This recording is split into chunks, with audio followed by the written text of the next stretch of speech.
Spring is in the air, the flowers are in bloom, the lambing season is in full swing.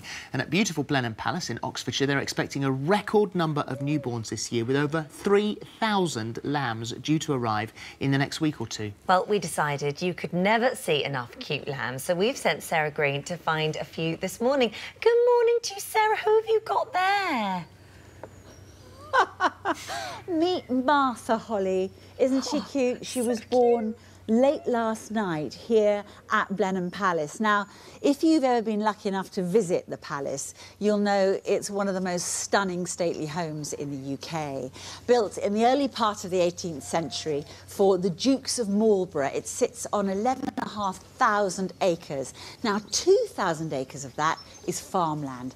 And as you said, that's why we're here this morning, giving you an exclusive behind-the-scenes look at the lambing. And we're reaching the peak of the lambing season, and as you said, Phil, 3,000 lambs are probably due to be born over the next few weeks, and the man in charge of that with the enviable task is the head shepherd, Charles Gehring. Hello, Sarah. Charles, thank you very much for letting us come and visit, because this is a really behind the scenes view that most people wouldn't see, isn't it? They wouldn't see a lot of this, no. Yeah. No. So tell me, what time did you have to get up this morning? I was up at 4 o'clock this morning. Is it 24/7 at the moment? It is 24/7. I'm not working 24 hours a day, but it is 24/7. How big a team have you got? There's 6 of us. Right. And as a main team. Because how many ewes have you got lambing? There's 1,700 lambing this time. It's the most we've ever lambed. So how do you keep track of them all? It's tricky, but with all the shepherds, they've all got their flocks to look after, and we keep an eye on them all. So where are most of the lambs being born? Most of them are being born out in the fields. There's over 1,200 ewes outside lambing. And they can just take care of themselves? Most of them take care of it all themselves, yes. So just occasionally you have to help one, but...